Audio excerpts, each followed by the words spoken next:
Sienna. Never in my life had I wanted to fuck so badly. I didn't just scent the 5 wolves surrounding me now. I could see them. A large blonde wolf, a strange sight if you didn't know he was a blonde in human form, rounded a tree, slowly stalking toward me. He was big, but that didn't make him a dominant. His eyes, like most wolves, were a bright gold. I was an exception. My eyes were as icy blue in wolf as in human form. From the appreciative look the blonde wolf gave me, he recognized their uniqueness as well. I saw the 4 others circle around me, making me feel claustrophobic. One came so close I could feel his nose on my butt, sniffing my stimulation. The 2 to my right were snarling with unhidden lust, the one to my left licking his lips, and the big blonde in front of me crouched down in anticipation, ready to pounce. Most werewolves prefer having sex in human form, but these 5 were hazed and wanted it now. I was about to close my eyes and give in to this violent, animalistic orgy. My body moaned as the wolf behind me licked my hind leg. I wanted these males to taste me, to fuck me into oblivion until I remembered her face. Emily's face. Only a flash, and it was enough. Like a bucket of freezing water spilled all over my body, I snapped out of my haze. It was only a dull heat deep in my core now. I had control. I growled as loud as I could, making sure these wolves knew I wasn't interested. But, typical males, they didn't like following orders. They kept on licking and moving closer. Tired of this shit, I growled again. The kind of growl that said, "Lay a paw on me, and I'll make sure you lose it." The blonde wolf before me could see from my expression. I wasn't fucking around. He turned away. The 3 wolves to my sides realized it a second later and backed off. The only one who seemed to have a problem reading, or rather scenting, signals was the one behind me, the one who'd gotten a good whiff. He leaned forward again.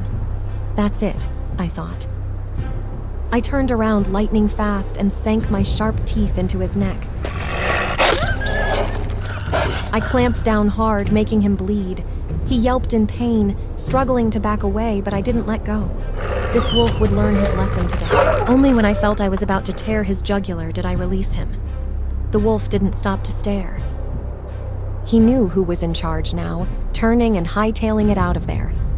When I looked back, the other 4 were gone. Satisfied, I ran farther into the woods.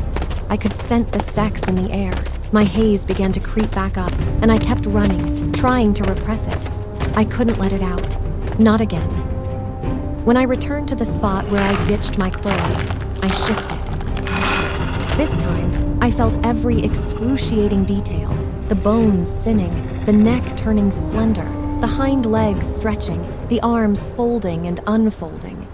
Then it was over, and I was human again. I took a breath, catching my bearings, standing there, naked as the day I was made. Thanking Emily for coming to my aid as painful as that memory was. I wasn't about to go there. Not now. No, what mattered was I'd resisted. My virginity was intact, saved for the wearer who I would call my mate, even if the haze was just beginning. God, I heaved out and quickly put on my clothes. Coast is clear. Kind of surprised how short it was, to be honest, from what I could hear. Gross.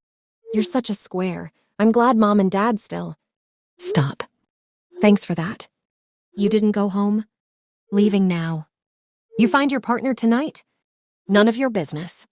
I have a feeling you're going to meet your mate this season. Call it a she-wolf's instinct. Doubt it?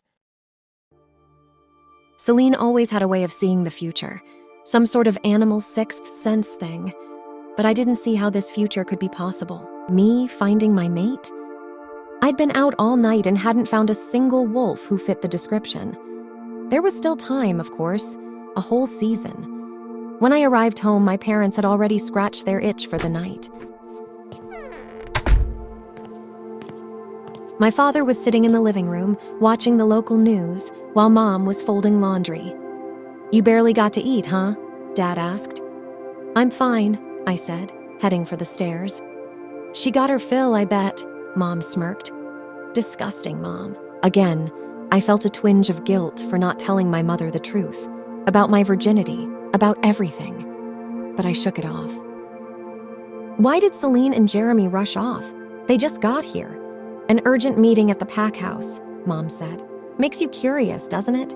I thought again of the alpha who I'd met by the riverbank. How dark and glowering his eyes had been.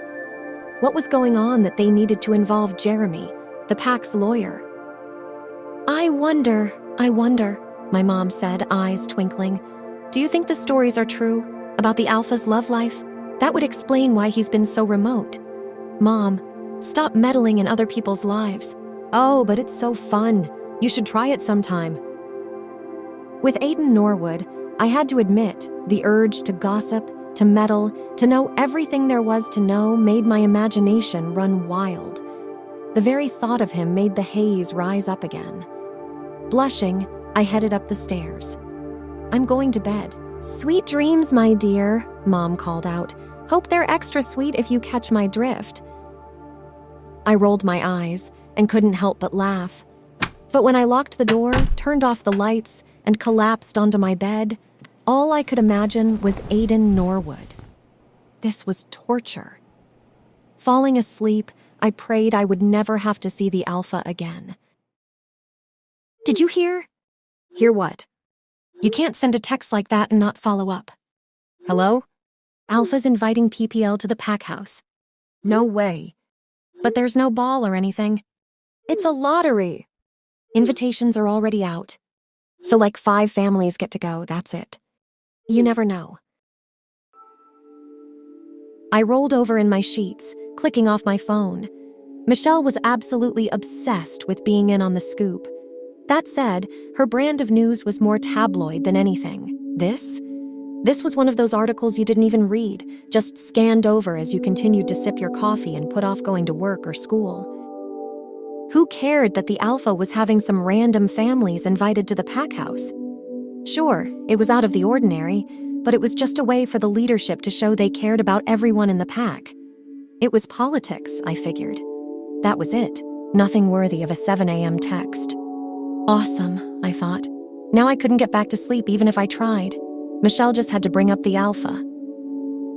Aiden and the haze. Not a good combo.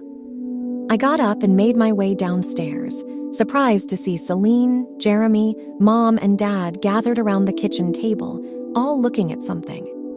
What's going on? I asked, rubbing my eyes, still groggy. Oh, nothing, Celine said.